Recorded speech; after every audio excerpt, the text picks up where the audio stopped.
పేపర్కు సంబంధించిన హెడ్లైన్స్, న్యూస్కు సంబంధించిన హెడ్లైన్స్ ఏమి ఇచ్చారు ఏంటి అనేది చూద్దాం. దీనిలో భాగంగా ఫస్ట్ ఈనాడు పేపర్ చూద్దాం. ఈనాడు పేపర్లో వచ్చి ఫస్ట్ హెడ్లైన్ ఏమి ఇచ్చారు అంటే హైలైట్గా, కలెక్టర్లు ఎస్పీలకు 10 లక్షలు, ఇక్కడున్నది బెస్ట్ టీం, మీతో లక్ష్యాలు చేరగలమన్న నమ్మకం మాకు ఉంది. కలెక్టర్లు ఎస్పీల ముగింపు సదస్సులో సీఎం చంద్రబాబు వ్యాఖ్యలు. అయితే డీటెయిల్స్ ఒకసారి చూద్దాం. జిల్లాల కలెక్టర్లు ఎస్పీలకు ముఖ్యమంత్రి చంద్రబాబు 10 లక్షలను నిర్దేశించారు. అయితే వినూత్న ఆలోచనలు, కార్యాచరణతో వాటిని సాకారం చేయాలని స్పష్టం చేశారు. సరైన వ్యక్తుల్ని సరైన స్థానాల్లో నియమిస్తున్నామని, కలెక్టర్లు ఎస్పీలతో ఆ ప్రక్రియ మొదలైందని తెలిపారు. అంటే బదిలీలు చేశారు కదా కలెక్టర్లను కానీ ఎస్పీలను కానీ, దానికి సంబంధించి ఆయన చాలా స్పష్టంగా ఎవరైతే బాగా పనిచేస్తారు, ఎక్కడైతే ఏ లోపాలు ఉన్నాయి, సరిదిద్దగల సామర్థ్యం ఎవరికి ఉంది, ఆ ఉద్దేశంతోనే నేనైతే ఇట్లా బదిలీల కార్యక్రమాన్ని ఎక్కడ ప్రక్షాళన అనేది కలెక్టర్లు ఎస్పీలతోనే ఆ ప్రక్రియ అనేది మేము స్టార్ట్ చేసామని చెప్పడం జరిగింది. బుధ గురువారాల్లో సీనియర్ అధికారుల బదిలీలు ఉంటాయని, సరైన స్థానాల్లో వారిని కూర్చోబెడతామన్నారు. ఇంకా మిగతా వాళ్ళ బదలాయింపులు కూడా ఉన్నాయి, వాళ్ళను కూడా ప్రక్షాళన చేయటం అయితే జరుగుతుంది అని ఆయన స్పష్టంగా చెప్పడం జరిగింది. ఆ 10 లక్షలు కూడా ఏమిటి అనేది ఇచ్చారు కొన్ని ఏంటో చూద్దాం. మద్యం అమ్మకాలకు ఇక డిజిటల్ చెల్లింపులే, ఎర్రచందనంతో బొమ్మలు తయారు చేయించాలి, ఆదాయార్జన శాఖల సమీక్షలో ముఖ్యమంత్రి చంద్రబాబు. నెక్స్ట్ ఇంకొకటి, జనవరి 1 నుంచి రోడ్లపై చెత్త కనిపిస్తే చర్యలు, ప్రజలకు భారం లేకుండా చెత్త పన్ను రద్దు చేశాం, పురపాలక పంచాయతీరాజ్ సమీక్షలో సీఎం చంద్రబాబు. శాఖల వారీగా సమీక్షలు నిర్వహించారు. ఒక్కొక్క శాఖకు సంబంధించి కొన్ని పాయింట్స్ అయితే ఇక్కడ ఇవ్వడం జరిగింది. నెక్స్ట్ ఇంకో పాయింట్ ఏంటో చూద్దాం. రెవెన్యూ శాఖపై గట్టిగా దృష్టి పెడతా, సమస్యలపై వస్తున్న అర్జీల్లో 60% ఆ శాఖవే, రెవెన్యూ సమస్యలు ఎక్కువ ఉంటే అక్కడి కలెక్టర్ బాగా పనిచేయనట్లే. అంటే రెవెన్యూ శాఖకు సంబంధించి ఎటువంటి సమస్యలు ఎక్కువగా ఉన్నా సరే కలెక్టర్ సరిగ్గా పనిచేయనట్లే, ఇది కన్ఫామ్ అన్నట్టుగా చెప్పారు. నెక్స్ట్ ఇంకొకటి ఏంటో చూద్దాం. మహిళల భద్రత మెరుగుపడేలా లక్ష్యం నిర్దేశించుకోవాలి, కుల ఘర్షణలకు దారితీస్తున్న అభిమాన హీరోల ఫ్లెక్సీలు, ఉప ముఖ్యమంత్రి పవన్ కళ్యాణ్. నెక్స్ట్ ఇంకేమి ఇచ్చారో చూద్దాం. ఆయుధాలు వదిలేస్తాం, మావోయిస్టు పార్టీ సంచలన నిర్ణయం, అభయ్ పేరిట ప్రకటన, సాయుధ పోరాటాన్ని తాత్కాలికంగా విరమిస్తున్నట్లు వెల్లడి, బసవరాజ్ ఆలోచనలకు అనుగుణంగానే శాంతి చర్చలని స్పష్టత, సహచరులతో సంప్రదించేందుకు నెల సమయం ఇవ్వాలని విజ్ఞప్తి. దీనికి సంబంధించిన డీటెయిల్స్ ఏమిటో ఒకసారి చూద్దాం. మావోయిస్టు పార్టీ సంచలన నిర్ణయం తీసుకుంది, ఆయుధాలను వదిలి సాయుధ పోరాటానికి తాత్కాలిక విరమణ పాటించాలని నిర్ణయించినట్లు ప్రకటించింది. భారతదేశంలోని పీడిత ప్రజల సమస్యల పరిష్కారం కోసం ప్రజా పోరాటాల్లో పాల్గొంటామని పేర్కొంది. అంటే మేము ఆయుధాలు వదిలి ప్రజలకి ఆయుధాల ద్వారా కాకుండా వాళ్ళకి సహకారాలు అందిస్తాము, ఆయుధాలను అయితే వదిలేస్తాం అన్నట్టు చెప్తున్నట్టు తెలుస్తోంది. నెక్స్ట్ ఇంకొకటి, వివేకానంద హత్య గురించి. వివేక హత్య కేసులో ట్రయల్ కోర్టుకు సుప్రీంకోర్టు ఆదేశం, దర్యాప్తును కోరుతూ దరఖాస్తు చేసుకునేందుకు సునీతకు అనుమతి ఇచ్చిన ధర్మాసనం, కోర్టు చెబితే తాము సిద్ధమన్న సిబిఐ. నెక్స్ట్, నిందితుల బెయిల్ రద్దు పిటిషన్లపై విచారణ వాయిదా. దీనికి సంబంధించిన డీటెయిల్స్ ఒకసారి చూద్దాం. మాజీ మంత్రి వివేకానంద రెడ్డి హత్య కేసులో తదుపరి దర్యాప్తును కోరుతూ హైదరాబాద్ సిబిఐ ప్రత్యేక న్యాయస్థానం ముందు దరఖాస్తు చేసుకోవడానికి ఆయన కుమార్తె సునీతకు సుప్రీంకోర్టు అనుమతి ఇచ్చింది. ఈ మేరకు justice MM Sundaresh, justice Satish Chandra శర్మలతో కూడిన ధర్మాసనం మంగళవారం ఉత్తర్వులు జారీ చేసింది. అయితే ఇది అప్డేట్ దీనికి సంబంధించి. నెక్స్ట్ ఏమి ఇచ్చారో చూద్దాం. అదనపు అంతస్తుల్లో గూడు పుఠాణి, నగరాలు పట్టణాల్లో భవనాలపై అదనపు ఫ్లోర్ల నిర్మాణం, పాత తేదీలతో వాటిని క్రమబద్ధీకరించేలా ప్లానింగ్, బీపీఎస్ అమల్లోకి రాకముందే అడ్డదారులు, శతకోటి దరిద్రాలకి అనంతకోటి ఉపాయాలు అన్నట్టుగా ఆ విధానం ఇంకా అమల్లోకి రాకముందే రకరకాలుగా. ఉత్తరాదిలో మళ్లీ వరద బీభత్సం, 18 మంది మృతి, పలువురి గల్లంతు ఉధృతంగా ప్రవహిస్తున్న నదులు. నెక్స్ట్,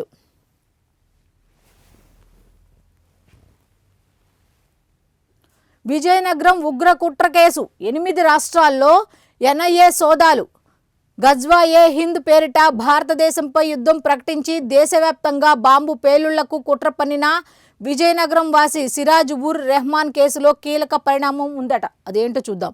కేసు దర్యాప్తు చేస్తున్న ఎన్ఐఏ ఈ ఉగ్రమూలాల నెట్వర్క్ ఛేదించడం, వాటిని భగ్నం చేసే చర్యల్లో భాగంగా ఏపీ పోలీసులతో కలిసి ఆంధ్రప్రదేశ్, తెలంగాణ, తమిళనాడు, జార్ఖండ్, ఉత్తరప్రదేశ్, బీహార్, మహారాష్ట్ర, ఢిల్లీ రాష్ట్రాల్లోని 16 ప్రాంతాల్లో మంగళవారం ఏకకాలంలో సోదాలు చేపట్టింది. నెక్స్ట్ దీనికి సంబంధించింది అయితే ఇది. నెక్స్ట్ ఇంకా హెడ్లైన్స్ ఏమి ఇచ్చారు అంటే,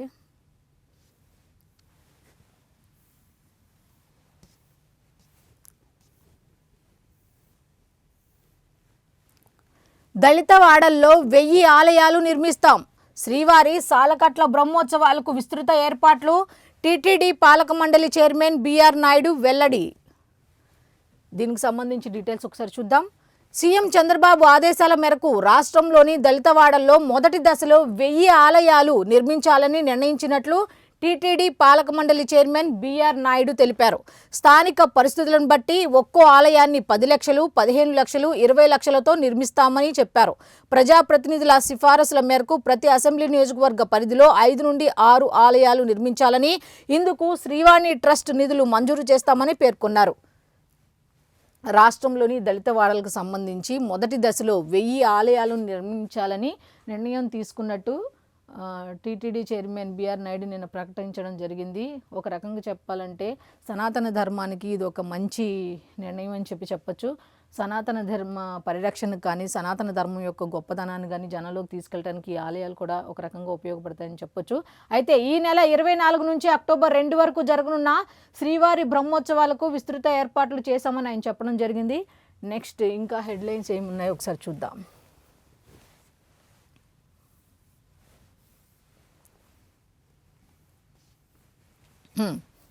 నెక్స్ట్ ఇది క్వాంటం భవనం ఆకృతి సిద్ధం. దీనికి సంబంధించి సబ్ హెడ్లైన్స్ డీటెయిల్స్ ఇచ్చారు, ఒకసారి కూడా చూద్దాం. ఎటువైపు నుంచి చూసినా ఒకేలా కనిపించడమే ప్రత్యేకత. 2 పక్కల ఆకాశ హార్మ్యాలను తలపించేలా 4 టవర్లు ఖరారు చేసిన ప్రభుత్వం. కలెక్టర్ల సదస్సులో ప్రదర్శన ఈ విధంగా ఉంటుంది అనేది అయితే చెప్పడం జరిగింది.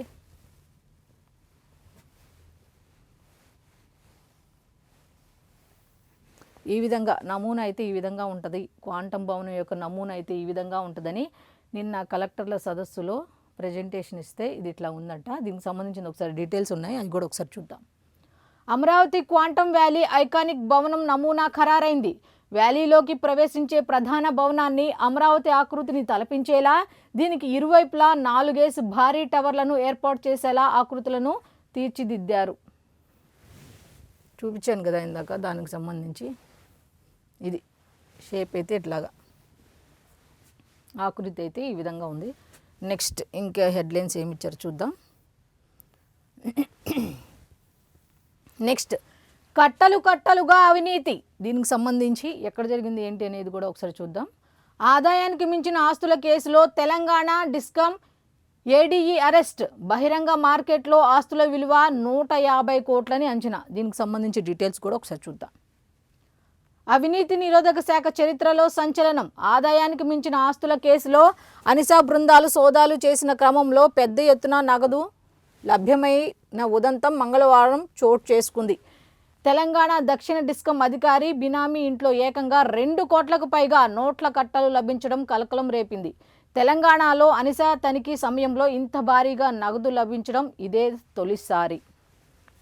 కట్టలు డబ్బు ఏంటో అటు ఆంధ్రాలో ఇటు తెలంగాణలో అవినీతి అనగానే కట్టలు డబ్బులు మొత్తం బయటకు వస్తూ ఉంటాయి. నెక్స్ట్ ఈనాడుకు సంబంధించిన డీటెయిల్స్ అయితే ఈ విధంగా ఉన్నాయి. నెక్స్ట్ సాక్షి పేపర్లు ఏమున్నాయి చూద్దాం. ఇక సాక్షి పేపర్కి వెళ్తే సాక్షి పేపర్లో మొదటి హెడ్లైన్ జగన్ గారు ఉన్నారు, ఒకసారి చూద్దాం. జగన్ గారు ఏదో అంటున్నారు. ధరల పతనంలో బాబు రికార్డ్. కూటమి సర్కారుపై మాజీ సీఎం వైఎస్ జగన్ ధ్వజం. దీనికి సంబంధించి ఏ విషయాల్లో కూటమి సర్కార్ ఫెయిల్ అయింది ధరలు నియంత్రించడంలో అనేది ఇచ్చారో ఒకసారి చూద్దాం. కర్నూలులో కిలో ఉల్లి 3 రూపాయలు, రూపాయిన్నరకే కిలో టమాటానా. బిగ్ బాస్కెట్ ఇతర ఆన్లైన్ స్టోర్లలో మాత్రం కిలో ఉల్లి 29 రూపాయల నుంచి 32 రూపాయల దాకా విక్రయం. రైతులకు ధర దక్కడం లేదు, బయట మాత్రం దిగి రావటం లేదు. ఇవేం ధరలు? రైతులు బతకొద్దా? తక్షణం పంటలు కొనుగోలు చేసి మానవత్వాన్ని చూపండి అంటూ, అలాగే కష్టాల్లో ఉన్నప్పుడు ఆదుకొని ప్రభుత్వం ఉన్నా లేనట్లే, ఆదుకోలేని ప్రభుత్వం ఉన్నా వేస్ట్. అంటే ఏంటి ఆయన చెప్పేది ఏంటంటే, కూటమి ప్రభుత్వం ధరల నియంత్రణలో రైతులను ఆదుకోవడంలో విఫలమైంది, కూటమి ప్రభుత్వం అధికారుల నుంచి దిగిపోవాలి. ఇది ఏం చెప్పినా వాళ్ళు చెప్పే లాస్ట్ వర్డ్ అదే. మెరిట్ను ఎలా విస్మరిస్తారు? ఎస్జిటి ఎస్ఏ పోస్టుల భర్తీలో ప్రభుత్వానికి ఎదురుదెబ్బ, సింగిల్ జడ్జి ఉత్తర్వులను సమర్థించిన హైకోర్టు ధర్మాసనం. దీనికి సంబంధించి సబ్ హెడ్లైన్స్ కూడా ఇచ్చారు, అవేంటి ఒకసారి చూద్దాం.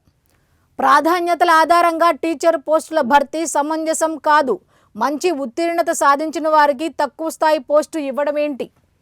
మెరిట్ను పట్టించుకోకపోతే ఎలా? అసలు ఇవేం నిబంధనలు? అభ్యర్థులు ఎంతో కష్టపడి చదివి ఉత్తీర్ణులై ఉంటారు, ఇది వారి జీవితాలకు సంబంధించిన వ్యవహారం, ఏకపక్షంగా వ్యవహరించడానికి వీల్లేదు. మంచి ర్యాంకు తెచ్చుకొని కూడా తక్కువ పోస్టు తీసుకోమంటే ఎలా?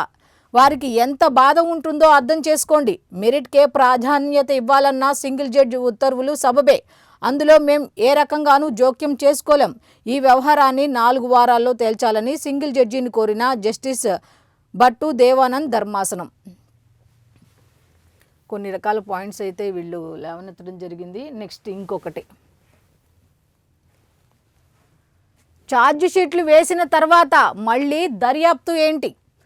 వివేకా కేసులో సునీతను ప్రశ్నించిన సుప్రీంకోర్టు. మేం ఈ కేసును పర్యవేక్షించడం ఏంటి? ఈ వాదనలను సిబిఐ కోర్టు దృష్టికి ఎందుకు తీసుకువెళ్ళలేదు? ఒకదాని వెంట ఒకటి పిటిషన్లు వేస్తుంటే విచారణ పూర్తయ్యేది ఎప్పుడు? ఇలా చేస్తుంటే విచారణ పూర్తి కావడానికి దశాబ్ద కాలం పడుతుంది. దర్యాప్తు పూర్తి చేసిన తర్వాతే కదా ఛార్జిషీట్లు వేసింది. అలాంటప్పుడు తదుపరి దర్యాప్తు కోరి మీరు సాధించేదేంటి? బెయిల్ రద్దు విషయంలో మేం జోక్యం చేసుకోం, సునీతను నిలదీసిన అత్యున్నత న్యాయస్థానం. ఇందులో వాస్తవాలు ఏంటి? వాళ్ళు ఇవ్వటానికైతే ఇచ్చారు, కానీ వాస్తవాలు ఏంటి అవాస్తవాలు ఏంటి అనేది వాళ్ళకే తెలియాలి. టైం పడితే వాళ్ళకే బెటర్ కదా. నెక్స్ట్, భావ ప్రకటన స్వేచ్ఛపై దాడే. India today group consulting editor Rajdeep Sardesai ప్రభుత్వ తప్పిదాలను ఎండగడుతున్న సాక్షిపై వరుసగా అక్రమ కేసులు, పత్రికా స్వేచ్ఛపై దాడే. సాక్షి ఎడిటర్ ఆర్ ధనంజయ రెడ్డిపై క్రిమినల్ కేసులు నమోదు. చట్టాన్ని దుర్వినియోగం చేయటమే ఆంధ్రప్రదేశ్లో ఉన్న పరిస్థితి దేశంలో మరెక్కడా లేదు. పత్రికా స్వేచ్ఛను కాపాడుకునేందుకు సాక్షికి అండగా నిలబడతాం. పాపం ఈయనకు తెలియదేమో, వైఎస్ఆర్సీపీ వాళ్ళు 5 ఏళ్లలో ఉన్నప్పుడు పత్రికల్ని ఏ విధంగా చేశారు, వాళ్ళ పత్రికలు ఎటువంటి మాటలు మాట్లాడారు, ఎటువంటివి పోస్ట్ చేశారు, వాళ్ళ సోషల్ మీడియాలో ఎటువంటి వచ్చినాయి ఏంటి అని పాపం ఆయనకు తెలియదేమో. తెలియక ఇట్లా అన్నీ చెప్తున్నారేమో తెలియదు. కానీ నెక్స్ట్ ఇంకోటి చూద్దాం. అలిపిరి పాదాల చెంత ఘోర అపచారం. ఇంకా తిరుపతికి సంబంధించిన ఇంకా రాలేదేంటా అనుకునేసరికి తీసుకొచ్చారు. మలమూత్రాలు, మద్యం బాటిళ్ల మధ్య మహావిష్ణు విగ్రహం. శ్రీవారి భక్తుల మనోభావాలు దెబ్బతినేలా టీటీడీ పాలక మండలి తీరు. టీటీడీ చైర్మన్గా బీఆర్ నాయుడు బాధ్యతలు చేపట్టినప్పటి నుంచి వరుసగా ఘోర అపచారాలు. టీటీడీ మాజీ చైర్మన్ భూమన కరుణాకర్ రెడ్డి ధ్వజం. హైందవ ధర్మానికి తూట్లు. చంద్రబాబు, పవన్ కళ్యాణ్ సమాధానం చెప్పాలని డిమాండ్. వీళ్ళు అలా చేస్తున్నారో లేకపోతే వీళ్ళకే కనపడుతున్నాయో ఏంటో తెలియదు. కానీ మొత్తానికి ఒక వార్త అయితే స్వామివారికి, సనాతన ధర్మానికి సంబంధించింది ఒకటి మాత్రం కంపల్సరీ ఉంటుంది. భూమనపై అక్రమ కేసు.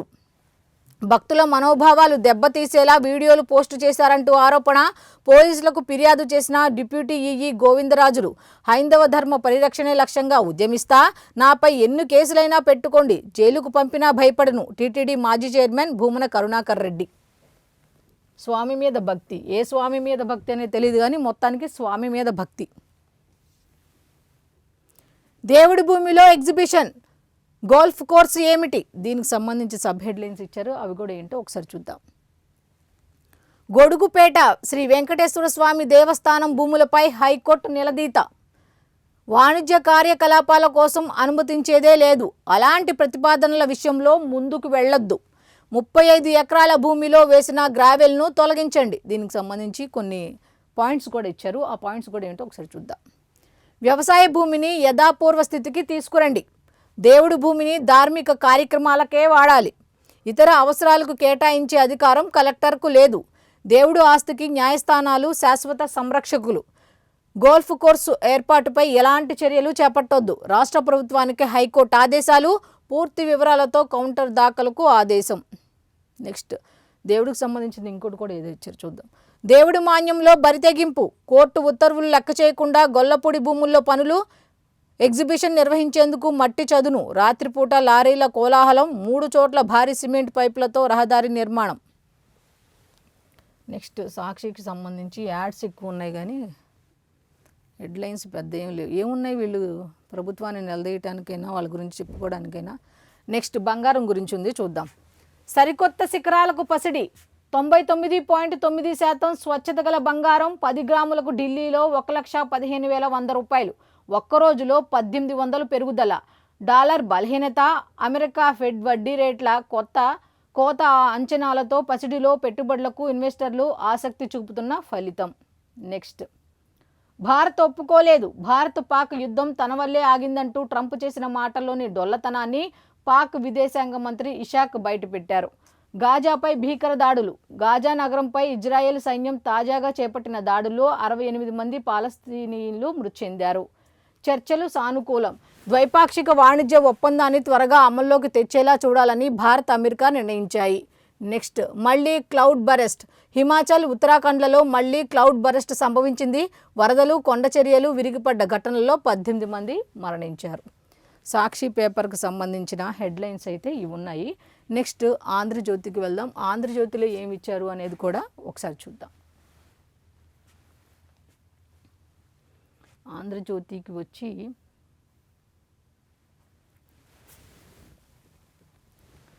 "16,000 మంది విదేశీయులను తిప్పి పంపే యోచన, దేశంలోకి అక్రమంగా వచ్చినట్టు గుర్తింపు, ఇప్పటికే వారందరూ నిర్బంధంలో, వలసలు విదేశీయుల చట్టం 2025 కింద చర్యలు తీసుకొనున్న కేంద్రం." ప్రతి దేశంలో కూడా ఈ వలసలు ఎక్కువైపోయినాయి. వలసవాదులు అంటే వాళ్ళు ఏం చేస్తారు, వాళ్ళు శరణార్థులుగా వాళ్ళు వస్తారు, కానీ వాళ్ళ మైండ్లో ఏముంటుంది, మైండ్ సెట్లో ఏముంటుంది, వాళ్ళు ఏ విధంగా దేశానికి అపచారం చేస్తారు అనే దాని మీద ఏ దేశానికి ఆ దేశం ఇప్పుడు దాని మీదే వలసలను ఎలాగైనా సరే నిరోధించాలి, అక్రమ చొరబాటుదారులను ఖండించాలి అన్న ఉద్దేశంతో రకరకాల చర్యలు తీసుకుంటుంది. దీనిలో భాగంగానే 16,000 మంది విదేశీయులను కూడా తిప్పి పంపే యోచనలో కేంద్రం ఉన్నట్టుగా తెలుస్తుంది.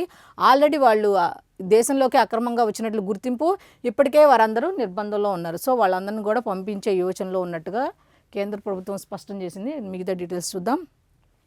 ఏకపక్షంగా ఎలా కొట్టేస్తారు, హెడ్డింగ్ ఏకపక్షంగా ఎలా కొట్టేస్తారు.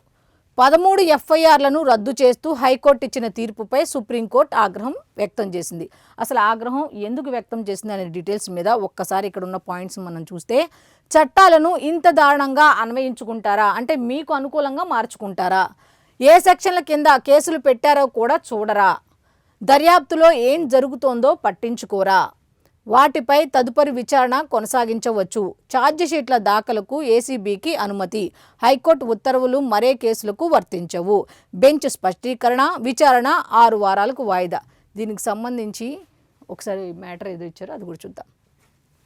ఏసీబీ విజయవాడ సెంట్రల్ ఇన్వెస్టిగేటివ్ యూనిట్లో నమోదైన 13 ఎఫ్ఐఆర్లను హైకోర్టు ఒకేసారి ఏకపక్షంగా రద్దు చేయడంపై సుప్రీంకోర్టు ఆగ్రహం వ్యక్తం చేసింది. అక్రమాస్తుల కేసులను ఏకపక్షంగా ఎలా కొట్టేస్తారు, అలా ఎలా చేస్తారు అంటూ ఆగ్రహం వ్యక్తం చేసినట్టుగా తెలుస్తుంది. దీనికి సంబంధించిన డీటెయిల్స్ అన్నీ కూడా పేజ్ నెంబర్ 13లో ఉన్నాయి. నెక్స్ట్ ఇంకోటి ఏంటో చూద్దాం. నిన్న కలెక్టర్ల సదస్సుకు సంబంధించి 2 రోజులు నిన్న జరిగింది కదా, దానికి సంబంధించిన పాయింట్లు ఇక్కడ వీళ్ళు ఆంధ్రజ్యోతి వాళ్ళు ఏ విధంగా ఇచ్చారన్నది ఒకసారి చూద్దాం. నాన్సొద్దు తేల్చండి, చాలా గట్టిగానే ఈసారి ఏంటంటే పాయింట్ టు పాయింట్, ఇదివరకులాగా గంటలు ఒకటే టాపిక్ మీద ల్యాగ్ చేస్తూ మాట్లాడకుండా ఏం చెప్పాలి అంటే సూటిగా చెప్పారంట, సుత్తి లేకుండా. అదేంటో చూద్దాం. రెవెన్యూ తీరు మారాల్సిందే సీఎం చంద్రబాబు, ఎందుకంటే రెవెన్యూలోనే ఎక్కువ కంప్లైంట్స్ వస్తున్నాయి. ఆ కంప్లైంట్స్ ఇందాక కూడా మనం చూసాము.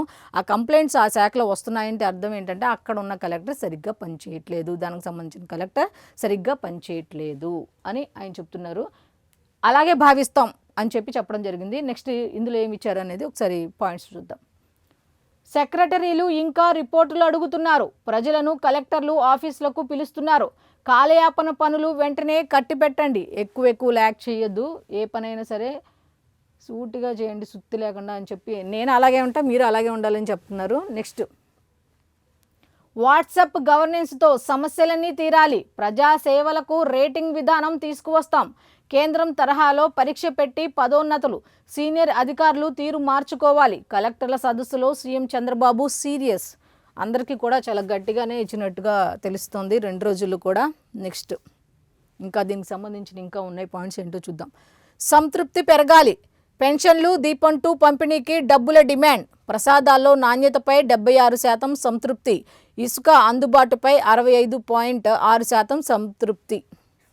ఆర్టీజీఎస్ సర్వే ద్వారా ఆయనకు వచ్చిన ఇన్ఫర్మేషన్ ప్రకారం అయితే ఇంకా సాటిస్ఫాక్షన్గా లేదు, ఇంకా సంతృప్తి అనేది పెరగాలి. పెన్షన్లు దీపం 2 పంపిణీకి సంబంధించి డబ్బులు డిమాండ్ చేస్తున్నట్టుగా తెలుస్తుంది. అటువంటివి జరగకూడదు. ప్రసాదాల నాణ్యతతో 76% మాత్రమే సంతృప్తి ఉంది, అట్లా ఉండకూడదు. ఇసుక అందుబాటుపై 65.6% సంతృప్తి మాత్రమే ఉంది, అట్లా ఉండకూడదు, ఇంకా పెరగాలి అని చెప్పడం జరిగింది. నెక్స్ట్, సారు మారారు అంటే ఏంటి? ఆయన మారారు, నేను మారా, సో మీరు కూడా మారాలి అని. టైం కీపర్ అవతారం ఎత్తిన బాబు, అతి ప్రసంగాలకు ఆదిలోనే చెక్, సూటిగా ప్రభుత్వ ప్రాధాన్యాల వివరణ, సుత్తి లేకుండా ఎజెండా పైనే ఫోకస్, శాఖల ప్రజెంటేషన్లు ఆ దిశలోనే 2 రోజులు పక్కాగా షెడ్యూల్, మారిన చంద్రబాబును చూసి కలెక్టర్లు అధికారుల ఆనందం. ఆయన ఏం చెప్పాలి అనుకున్నది గంటలు ల్యాక్ చేయకుండా మంచిగా పాయింట్ టు పాయింట్ ఇట్లా చెయ్యాలి, నాకు ఇలా కావాలి, మీరు ఇలా చెయ్యాలి, నేను ఇలా ఉంటా, మీరు ఇలా ఉండండి అని చాలా స్పష్టంగా చెప్పినట్టుగా తెలుస్తుంది. నెక్స్ట్ ఇంకా పాయింట్స్ ఉన్నాయి దీని మీద. కలెక్టర్ల సదస్సు నిన్న 2 రోజులు జరిగింది కదా, ఈ 2 రోజులకు సంబంధించి అభివృద్ధి, సంక్షేమం, సుపరిపాలన ఇవే మన ఫోకస్ పాయింట్లు, 3 నెలల్లో గొప్ప మార్పు కనిపించాలి, ప్రతి సోమవారం సమీక్షిస్తా చంద్రబాబు నాయుడు. ప్రతి సోమవారం కూడా నేను సమీక్షలో నిర్వహిస్తా, ఆ సమీక్షలో నాకు ఏం జరిగింది ఏంటి అనేది నాకు ప్రతిదీ క్లియర్ కట్గా ఉండాలి, చెప్పాలి అని చెప్పడం జరిగింది.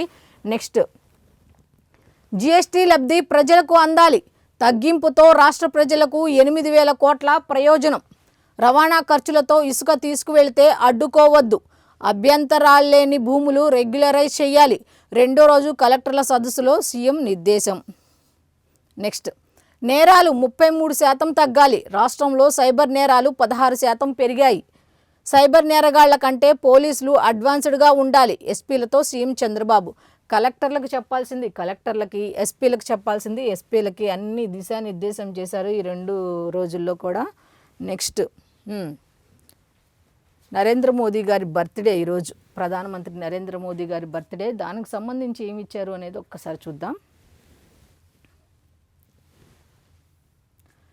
నరేంద్రుడి జైత్రయాత్ర, నేడు ప్రధాని నరేంద్ర మోదీ 75వ జన్మదినం, గుజరాత్ సీఎంగా 13, దేశ ప్రధానిగా 11 ఏళ్లు, 4 దశాబ్దాల ఆయన రాజకీయ ప్రస్థానంలో ఎన్నెన్నో ప్రశంసలు, అంతకు మించి విమర్శలు. మోదీకి Trump birthday wishes, thank you my friend అన్న మోదీ. నరేంద్ర మోదీ గారికి బర్త్డే విషెస్ చెప్పారు ట్రంప్, ఈయన కూడా రియాక్ట్ అయ్యారు థ్యాంక్ యూ అని చెప్పి. నెక్స్ట్ చదువుదాం ఏమిచ్చారు ఆయన బర్త్డేకి సంబంధించి. ఒక 2-3 లైన్స్ ఉన్నాయి, అవి ఏంటో కూడా ఒకసారి చూద్దాం. దేశ రాజకీయాలలో ఆయనను కోట్లాది మంది తమ ఆరాధ్య దైవంగా భావిస్తారు. ఆయన దేశభక్తికి తిరుగులేదని, కుటుంబంతో సహా సర్వస్వాన్ని త్యాగం చేసి దేశాన్ని అగ్రరాజ్యంగా మార్చేందుకు అహర్నిశలు కృషి చేస్తుంటారని వారు భావిస్తుంటారు. అదే సమయంలో ఆయన దేశంలో ప్రజల మధ్య చిచ్చు పెడతారని, విద్వేష భావాలు రెచ్చగొడతారని, అనేక తప్పుడు నిర్ణయాలు తీసుకొని దేశాన్ని వెనక్కి నడిపిస్తారని మరికొంతమంది తీవ్రంగా విమర్శిస్తుంటారు. ఆయనెవరో కాదు, 13 ఏళ్లు గుజరాత్ ముఖ్యమంత్రిగా బాధ్యతలను నిర్వర్తించి గత 11 సంవత్సరాలుగా దేశ ప్రధానిగా వ్యవహరిస్తున్న నరేంద్ర దామోదర్ దాస్ మోదీ. దేశ రాజకీయాలపైనే కాదు, ప్రజల మనోభావాలపై కూడా ఆయన ప్రభావం అనేది ఉంటుంది అనేది. అంటే సనాతన ధర్మం పరిరక్షణకు ఆయన ఎంత కృషి చేశారు, సనాతన ధర్మాన్ని ఎవరెవరు ఎలా దాన్ని స్వీకరించాలి, ఏంటి ఎలా గౌరవించాలి అని చెప్పిన మొదటి వ్యక్తి అయితే ఆయన అని చెప్పొచ్చు. నెక్స్ట్ అయితే మనం కూడా ప్రధానమంత్రి నరేంద్ర మోదీకి మన ప్రైమ్ నైన్ తరపున కూడా విష్ చేద్దాం, happy birthday sir. Next, America Bharat మళ్ళీ వాణిజ్య చర్చలు, జీవితాంతం గడిచినంతకాలం ఇంకా చర్చలే, అక్కడ జరిగేది ఏమి ఉండదు. మన వాళ్ళు మాత్రం సానుకూలంగా స్పందిస్తారు, ఆయనేమో ఏదో ఒక ఆంక్షలు పెడుతూనే ఉంటారు ట్రంప్. అమెరికా భారత్ మళ్ళీ వాణిజ్య చర్చలు, ట్రంప్ అడ్డగోలు సుంకాలతో నిలిచిన ప్రక్రియ. ఇందాక చెప్పాను కదా, ఏదో ఒకటి అడ్డం వేస్తూనే ఉంటారు. తాజాగా 6వ దశ చర్చలు పునఃప్రారంభం. 6వ దశ రాకేష్ అగర్వాల్ నేతృత్వంలోని భారత బృందంతో ఢిల్లీలో భేటీ అయిన అమెరికా ప్రతినిధి బృందం. చర్చలు సానుకూలమన్న ఇరు దేశాల అధికారులు. భారత్ దిగొస్తుందని పీటర్ నవారో వ్యాఖ్య. వాళ్ళు కలగంటారు భారత్ దిగొస్తుందని, భారత్ ఏం దిగిరాదు. నెక్స్ట్ దీనికి సంబంధించిన డీటెయిల్స్ కూడా ఉన్నాయి, ఒకసారి ఏంటో చూద్దాం. భారత్తో అమెరికా వాణిజ్య ఒప్పందంపై చర్చలు మళ్లీ మొదలయ్యాయి. సోమవారమే భారత్కు చేరుకున్న అమెరికా ప్రభుత్వ ప్రతినిధులు ద్వైపాక్షిక వాణిజ్య ఒప్పందంపై మంగళవారం చర్చలు ప్రారంభించారు. తమ సరుకులకు గేట్లు బార్లా తెరవాలని, రష్యా నుంచి చమురు కొనొద్దనే డిమాండ్తో భారత్పై అమెరికా 50% సుంకాలు విధించిన విషయం తెలిసిందే. ఆయా అంశాలు తేలే వరకు భారత్తో వాణిజ్య చర్చలు ఉండవని అమెరికా అధ్యక్షులు ట్రంప్ ప్రకటించారు కూడా. అయితే వీళ్ళు హెడ్లైన్ చూసారు అలా ఇచ్చారు, భారత్ దిగొచ్చే అవకాశం ఉందని వాళ్ళు భావిస్తున్నారు. పీటర్ నవారో వ్యాఖ్య. కానీ ఏం దిగిరాదు, అసలు ఎవరికి తలొగ్గదు. నెక్స్ట్ ఇంకొక హెడ్లైన్ ఒకటి ఇచ్చారు,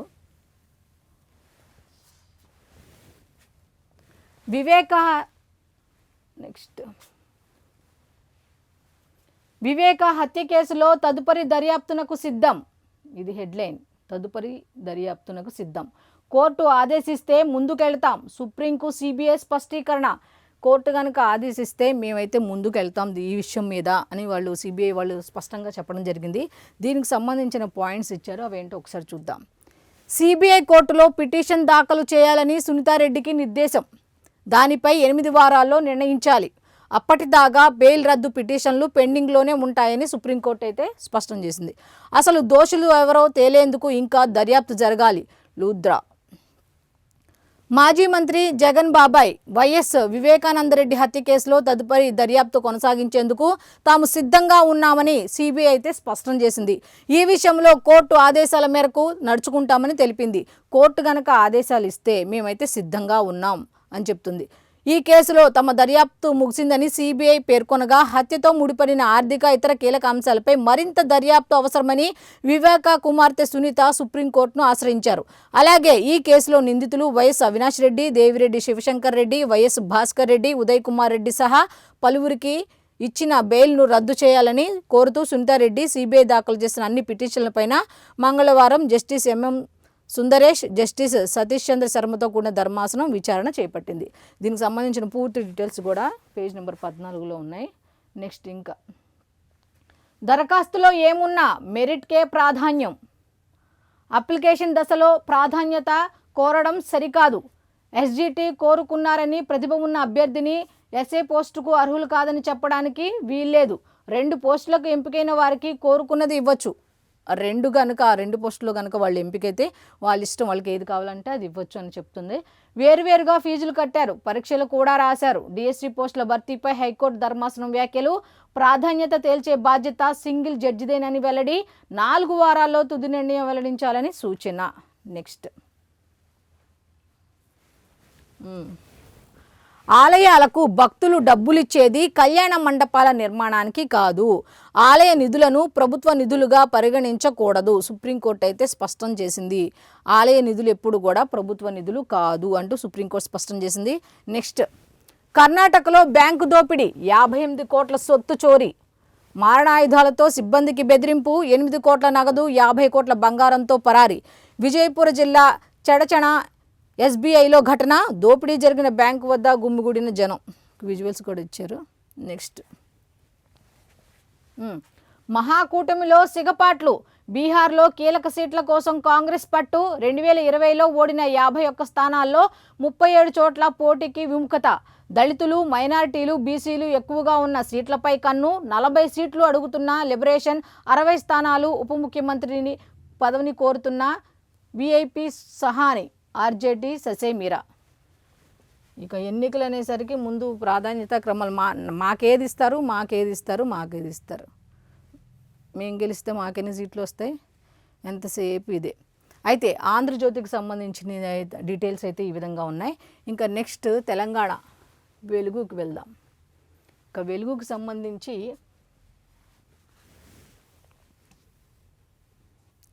ఫస్ట్ హెడ్లైన్ ఏమి ఇచ్చారు అంటే, కొత్త డిస్కమ్ పరిధిలోకి వ్యవసాయ విద్యుత్, లిఫ్ట్ ఇరిగేషన్, మంచినీటి సరఫరా, కరెంటు కూడా. సీఎం రేవంత్కు అధికారుల ప్రతిపాదనలు, క్యాబినెట్ ఆమోదం తర్వాత ముందుకు వెళ్లాలని సీఎం ఆదేశం. దీనికి సంబంధించిన సబ్ హెడ్లైన్స్ కూడా ఉన్నాయి, అవేంటో ఒకసారి చూద్దాం. ప్రస్తుతం ఉన్న 2 డిస్కంలను 3గా విభజించండి. పీపీఏ అలోకేషన్, ఆస్తులు, బకాయిలు, సిబ్బందిని పంచండి. డిసెంబర్లోగా అండర్ గ్రౌండ్ కేబులింగ్ సమగ్ర ప్రణాళిక 2.5 ఏళ్లలో కోర్ అర్బన్ రీజియన్లో పూర్తి చేయాలని అధికారులకు ఆదేశం. నెక్స్ట్,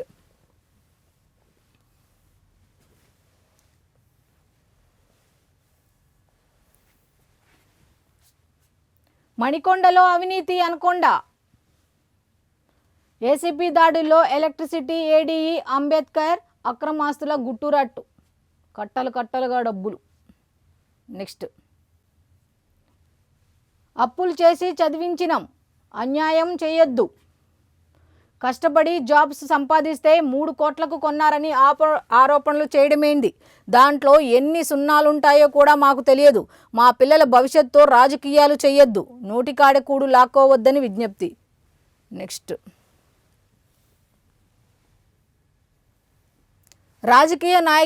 రాజకీయ నాయకులు జోక్యం చేసుకోవద్దు. ఎన్నికల్లో 4 అభ్యర్థులు నిలబడితే ఒక అభ్యర్థి గెలిచినప్పుడు మళ్ళీ ఎన్నికలు పెట్టాలని డిమాండ్ చేస్తున్నారా? రాజకీయ నాయకులు దయచేసి ఆలోచించండి. మా పిల్లల భవిష్యత్తుతో ఆడుకోవద్దు. మారిన ప్రతిసారి మీరు మొదటకు వస్తామంటే కుదరదు. ఇక్కడ పిల్లల జీవితాలు మేము ఎంతో కష్టపడి వాళ్ళని వృద్ధిలోకి తీసుకురావాలని మేము చదివిస్తున్నాము. మీరు ఇట్లా చేయటం అనేది కరెక్ట్ కాదు. నెక్స్ట్, 2 నెలలలో 2 లక్షల టన్నుల యూరియా ఇవ్వండి. ఒక్క మండలంలో 3000 బోగస్ పట్టాలు. ఉత్తరాఖండ్లో క్లౌడ్ బరెస్ట్. మసూద్ ఫ్యామిలీని ముక్కలుగా పేల్చేశారు. ఫీజు రియంబర్స్మెంట్ ఇస్తున్నా అదనంగా వసూలు. విద్యార్థుల నుంచే పైసలు గుంజుతున్న కాలేజీలు. ఫీజు రియంబర్స్మెంట్ ఇస్తున్నా కూడా కాలేజీలు డబ్బులు అడుగుతున్నాయి అన్నట్టుగా చెప్తున్నారు. అయితే వెలుగు పేపర్కు సంబంధించి డీటెయిల్స్ అయితే ఇవే ఉన్నాయి. సో ఇది ఈనాటి పేపర్ అనాలిసిస్. మళ్ళీ రేపటి అనాలిసిస్లో కలుద్దాం. అంతవరకు సెలవు. నమస్కారం.